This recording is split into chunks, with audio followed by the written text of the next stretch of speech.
ایسی ایسی مائیں، ایسی ایسی بہنیں، ایسی ایسی بیٹیاں، آپ ان سے درد بھرے واقعات سن کے دیکھیں، لگتا نہیں کہ ان کا شوہر بھی کوئی مسلمان انسان ہے۔ ایسی درد بھری داستانیں،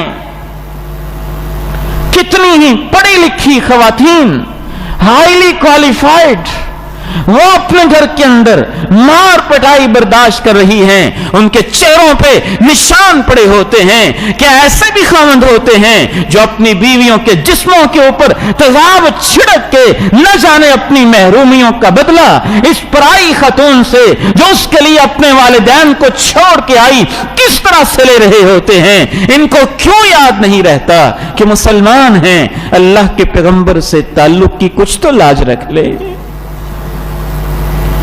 ایسے گھر بسائے جاتے ہیں، ایسے گھروں کی آباد کاری ہوتی ہے۔ رسول اللہ صلی اللہ علیہ وسلم کی حیات طیبہ اور آپ کی پاکیزہ اور خوبصورت عظیم ترین زندگی کا چوتھا پہلو اور ازدواجی زندگی کا چوتھا اصول آپ کی حیات طیبہ اور سیرت مبارکہ کے حوالے سے صحیح ترین احادیث سے یہ معلوم ہوتا ہے کہ آپ علیہ الصلوۃ والسلام بہت زیادہ مصروفیات کے باوجود اپنے گھر کو پراپر وقت دیتے تھے۔ آج کا ایک بہت بڑا مسئلہ یہ ہے، لوگ گھر میں بیٹھے ہیں، پاس بیٹھ کر بھی دور ہیں، قریب رہ کر بھی دور ہیں۔ شوہر نامدار اپنے فیس بک اکاؤنٹ میں اور بیوی اپنے فیس بک کے پیج پہ، بچے اپنی دنیا میں مست، سمندر پار کی خبریں آپ کی جیب میں، اور بیوی کی راتیں کیسے کٹ رہی ہیں اس سے بے خبر۔ یہ کوئی جینے کا انداز ہے؟ یہ تو اس مغربی تہذیب کی دین ہے جو اپنی 13 سال کی بچی کو یہ کہہ کے جاب پہ بھیج دیتے ہیں، ہم نے جتنا تجھے پالنا تھا پال لیا، اب تو جانے، تیری زندگی جانے۔ اور وہ 13 سال کی بچی جب جوان ہو جاتی ہے، شادی کے بعد کے مرحلے گزارتی ہے، اپنی پسند کا لڑکا تلاش کر لیتی ہے، اور جب وہ بڑے ہو جاتے ہیں اور وہ ماں اور باپ جس نے 13 سال کی زندگی میں اس جوان بیٹی کو گھر سے فارغ کر دیا تھا، خود کماؤ اور خود کھاؤ، اب وہ بوڑھے ہو جاتے ہیں تو وہ ان والدین کو اولڈ ہاؤس میں داخل کروا دیتے ہیں۔ جو خاندانی نظام سے محروم لوگ ہیں، انہوں نے دل لگانے کے لیے یہ چیزیں ایجاد کی کہ ایک دوسرے سے تعلق نہیں ہے، چلیں اس پہ کو دل لگی کر لیں، وہ اپنے فلیٹ میں، وہ اپنے فلیٹ میں، وہ اپنے فلیٹ میں، وہ اپنے فلیٹ میں 40 سال سے اکٹھے رہ رہے ہیں اور ایک دوسرے سے الیکس لیک ہی نہیں ہے، تعارف و سلام دعائی نہیں ہے۔ اس کی باقیات ہمارے کلچر میں یہاں تک آئیں۔ مجھے لاہور، اسلام آباد، کراچی کے کتنے ہی دوستوں نے بتایا، ہمسائے کے جنازے اٹھ گئے اور اگلے دن وہ صاحب پوچھتے ہیں اچھا کون فوت ہوا تھا؟ اسے آپ ترقی سمجھتے ہیں؟ اسے آپ عروج سمجھتے ہیں؟ اسے آپ ٹیکنالوجی کا اوج کمال سمجھتے ہیں؟ یہ تو وہ منفی پہلو ہیں جو ہمارے معاشرے کو تباہ و برباد کر رہے ہیں۔ آپ استعمال کیجئے فیس بک، ہماری ضرورت ہے، اللہ کے فضل سے ہم خود استعمال کرتے ہیں دین کے لیے، بلکہ میں تو پہلے استعمال کرتا تک نہیں تھا۔ دوستوں نے کہا نہیں، یہاں پہ بڑی دین کے خلاف پروپیگنڈا کا محاذ ہے، اللہ جزائے خیر دے۔